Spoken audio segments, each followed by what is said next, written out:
వైష్ణవి కేసులో ఎలాంటి న్యూస్ అనేది లేదు. ఇప్పుడు అందరు వీడియోస్ పెట్టడం తను వైరల్ చేస్తున్నాం, కానీ తనకి న్యాయం జరుగుతుందా జరగదా అనేది ఇప్పుడు పెద్ద క్వశ్చన్ మార్క్ అయిపోయింది. ఎందుకనంటే నాకు అసలు వాళ్ళ ఫ్యామిలీతోని రిలేషన్ కానీ మళ్ళీ లైవ్లో వాళ్ళని ఎప్పుడైనా చూసినట్టు కూడా అసలు వాళ్ళని చూడలే. మాది విలేజ్ పక్కనే ఉంటుంది. వీడియోస్లలో తప్పితే మళ్ళీ ఎప్పుడో ఒక్కసారి చూసినాం తప్పితే దగ్గరికి వెళ్ళి మాట్లాడలే. అలాంటి మాకే తను చనిపోయిందంటే అసలు నమ్మలేకపోతున్నాం. నైట్లో నిద్ర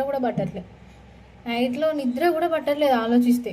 తను ఎందుకు ఇలా నమ్మి అతన్ని ఇష్టపడ్డాడని చెప్పేసి అతను ఈమెను ఇష్టపడ్డాడని చెప్పేసి నమ్మి అట్లా ఫెయిల్ అయిపోయింది లైఫ్లో.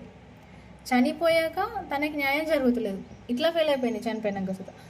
సో ఇక్కడ పెద్ద పెద్ద ఇన్ఫ్లుయెన్సర్ వాళ్ళు ఉంటారు కదా, యూట్యూబర్స్ వాళ్ళు, పెద్ద వాళ్ళు మాట్లాడితేనే ఈ కేసులో ఏదైనా ఒక అప్డేట్ అనేది అయితే వస్తుంది. ప్రతి ఒక్కళ్ళు బెట్టింగ్ యాప్స్ గురించి వేరే వాటి గురించి గొడవలు పడి పెద్ద ట్రెండింగ్ చేస్తారు న్యూస్ని. కానీ ఈమె విషయంలో వీడియో తీసుకొని వెళ్ళిపోవడం తప్పితే కానీ తినకు సపోర్టింగ్గా మాత్రం ఎవ్వరు మాట్లాడడం లేదు. ఇప్పుడు కూడా నేను మాట్లాడడానికి రీజన్ ఏంటి అంటే, నేను వ్యూస్ కోసం అదేం కాదు, నాదొక చిన్న ఛానల్ 0 నుంచి నేను స్టార్ట్ అయినా. ఇప్పుడు తన వీడియోస్ పెట్టడం వల్ల సబ్స్క్రైబర్స్ అయితే వచ్చారు కాబట్టి ఇట్లా మాట్లాడుతున్నంటే సబ్స్క్రైబర్స్ వల్లనే. ఒక చిన్న యూట్యూబర్ అయినా నేనే మాట్లాడుతున్నా. పెద్ద 10 మిలియన్ వాళ్ళు ఎందుకు అసలు ఈమె విషయంని ఇంత నెగ్లెక్ట్ చేసి మాట్లాడడం లేదు. వీళ్ళ ఫ్యామిలీ మొత్తం యూట్యూబర్సే. ఓకే, వీళ్ళు వీడియోస్ ఏది పెట్టినా రీచ్ ఉంటుంది. వీళ్ళ ఇంటికి ఎమ్మెల్యే వాళ్ళందరూ వచ్చి మాట్లాడుతున్నా కానీ తన కేసులో ఎలాంటి న్యూస్ అయితే బయటకు రావడం లేదు. వీళ్ళ అత్తని, వీళ్ళ బావ వాళ్ళని, తన భర్తని తీసుకుపోయి జైల్లో పెట్టిలా ఏం చేసిలా కూడా తెలుస్తలేదు. అతనికి ఏదో హెల్త్ బాగాలేదని చెప్పేసి మొన్నటిదాకా కేసు అయితే ట్రెండింగ్ అయింది. అది పక్కన పెడితే అతనికి ఎలాంటి బ్యాక్గ్రౌండ్ లేదు. వీళ్ళకి ఇంత ఫాలోయింగ్ ఉంది, తినకి ఇంత సపోర్ట్ చేస్తున్నారు బయట. ఆయన తిన కేసు ఇలా డీలే అయిపోనికి రీజన్స్ ఏంటి అది కూడా తెలియదు. సో అతనికి పెద్ద బ్యాక్గ్రౌండ్ లేదు. అతను బ్యాక్గ్రౌండ్ లేనివాడే అంత సేఫ్గా దర్జాగా హత్య చేసి మరి పోయి జైల్లో కూర్చున్నాడు. తినకి బయట ఇంత ఫాలోయింగ్ ఉంది. ఇప్పుడు ప్రతి ఒక్కళ్ళు సపోర్ట్ చేస్తున్నారు. ఇంకా ఇలానే సపోర్ట్ చేస్తే తన కేసులో ఏదైనా ఒకటి తనకి న్యాయం అయితే జరగనికైతే పాసిబుల్ అయితే అవుతుంది కదా. బెట్టింగ్ యాప్స్ మీద ఎట్లా పోరాడిలో. అండ్ ఇంకొకటి మొన్న ఒక పాప కోసం మనీ కూడా కలెక్ట్ చేశారు కదా. సో అట్లా అందరు ఎట్లా ఐకమత్యంగా ఉండి తన కోసం సపోర్ట్ చేశారు, ఇప్పుడు కూడా తినకు సపోర్ట్ చేస్తే ఏదో ఒక న్యాయం అయితే జరుగుతుంది కదా. వాళ్ళ ఫ్యామిలీ వాళ్ళు అయితే అసలు మనుషులే అవ్వట్లేదు. ఏడ్చి అంత ఇదైపోతున్నారు.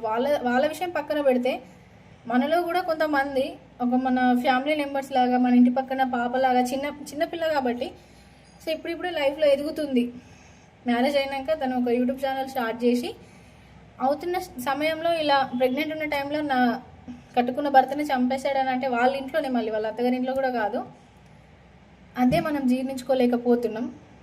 రోజు తన వీడియో చూసిన కొద్దీ, తన టాపిక్ వచ్చిన కొద్దీ అస్సలు మనసులో పడతలేదు. తనకు న్యాయం జరుగుతుందో జరగదో అని కూడా ఫుల్ డౌట్స్ ఉన్నాయి.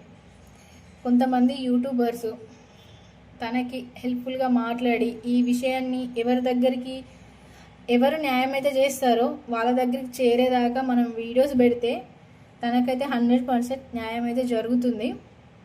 అండ్ ఇంకొకటి, ఇప్పుడు సోషల్ మీడియా ద్వారా ఎన్నెన్నో మంచి విషయాలు జరుగుతున్నాయి. ఇది కూడా చాలా జీర్ణించుకోలేకపోతున్నారు. నా ఛానల్లో వీడియోస్ పెట్టడం ఏమో కానీ వందల మంది కామెంట్స్ వాడు చావాలనే ఉన్నది. సో కొంతమంది పెద్ద యూట్యూబర్స్ అయితే తిన విషయాన్ని మాట్లాడి తనకు న్యాయం జరిగేటట్టు చేస్తారని అనుకుంటున్నా. మరి నా తరపు నుంచి అయితే ఈ వీడియోని అయితే పోస్ట్ చేస్తున్నా. ఇంకా ముందు ఏ న్యూస్ తెలిసినా వీడియోస్ అయితే పోస్ట్ చేస్తా. అండ్ ఇలానే తనకి సపోర్ట్ చేయండి, తనకి న్యాయం జరిగేదాకా. Thank you.